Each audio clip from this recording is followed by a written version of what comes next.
Hello, ladies and gentlemen. I haven't started just yet on the next video that's going to be kind of big, but either way, I think we need to address this one little part, which is Sam Raimi actually says it's his fault that Spider-Man 3 was bad.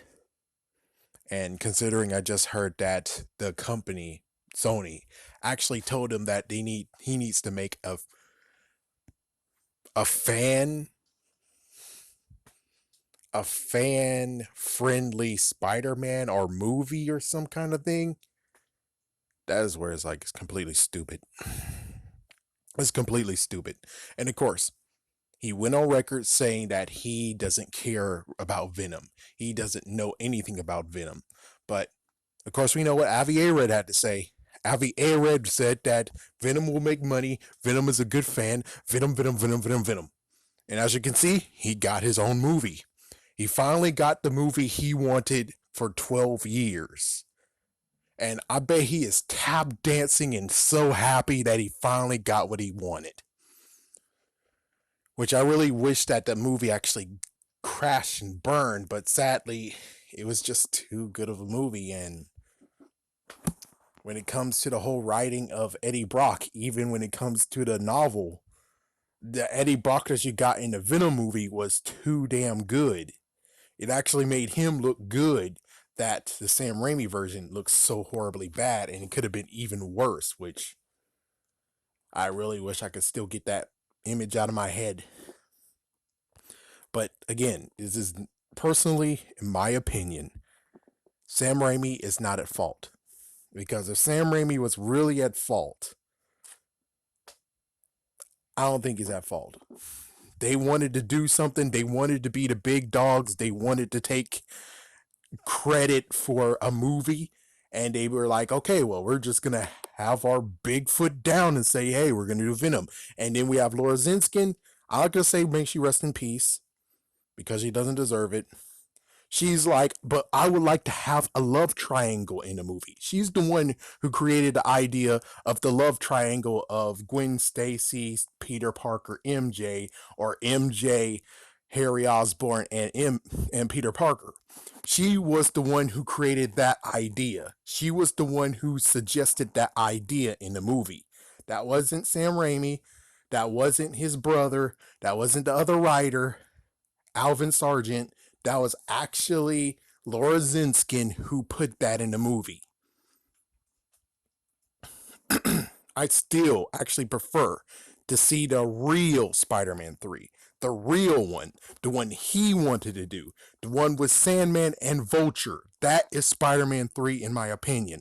That is Spider-Man 3. I would love to see that version of Spider-Man 3 and not Sony presents Spider-Man 3.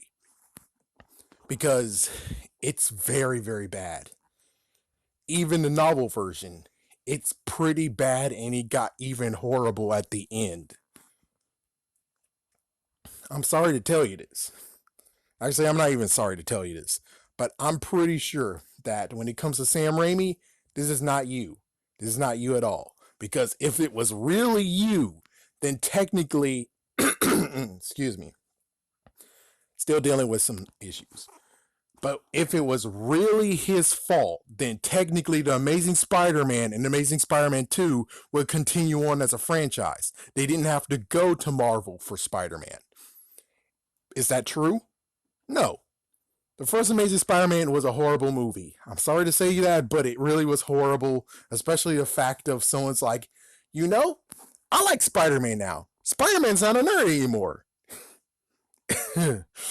That's gotta hurt. That's gotta hurt for someone who actually is trying to actually say Spider-Man rules, and it's like, here's this person who just said that Spider-Man is not a freaking nerd anymore.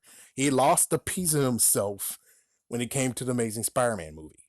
The Amazing Spider-Man 2 was a decent attempt, but sadly, considering Marvel is doing some good things, you had to speed up the process to where you could actually do some toe-to-toe action, which, again, that was a dumb move. You should have did it at your own pace, and instead You had to speed up the process. And everyone, I have to admit, when it comes to the first Amazing Spider-Man movie, they were all applauding, patting their backs, saying, "We did a great job." Of course, Laura Zinskin actually died at that point. So they couldn't just only pat her back. They had to say, "May you rest in peace, Laura." But at least we're all dancing together, though. We're all dancing together. Amazing Spider-Man was a hit. We get to have full control. Yep, but your full control actually led you to two crappy movies. Two horribly crappy movies. Excuse me. I'll give them credit that Amazing Spider-Man 2, when it comes to all of Spider-Man's actions, all of Spider-Man's action scenes were pretty good. That's the only thing I can say about Amazing Spider-Man 2 is the Spider-Man action scenes were pretty good. The first one was complete trash. And I kind of would have liked to have preferred to see what the director had to say. The director was like, well, there's a proto goblin, and we're going to deal with the proto goblin first, and then we'll get to lizard, and then, or maybe proto goblins first, and then lizard second. I don't know. I don't know how they would deal with that, but I kind of want to see what he had in mind. But Sam Raimi, being charged for how bad Spider-Man 3 ended, or Spider-Man 3 is, he don't deserve that credit. Because if he did deserve that credit, then that means that Sony would still have Spider-Man. Sony would actually have Amazing Spider-Man 4 right now, or Sinister Six 2 right now, or Kraven's Last Hunt right now. Instead, all they have is just Venom. And yes, they do have Spider-Man Enter the Spider-Verse, but that's animated.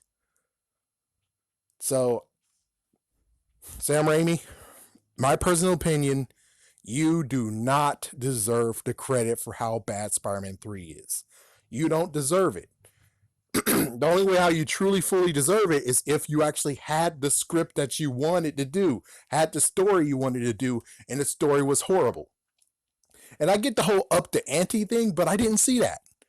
I didn't see that up the ante part, because if he was actually trying to do something bigger than Spider-Man 2, bigger than the subway scene, I'm pretty sure that whole subway underground scene, that wasn't anything close to the subway scene in Spider-Man 2. That wasn't anywhere close.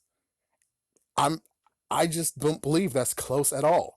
Even with the novel looking at that, I'm like, it's okay. It kind of does it, but not really.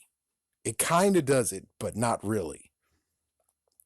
I don't think you ever would have topped it, especially since you are confined with what you got. You had to bump Vulture out of the movie, and then you had to get Venom in the movie.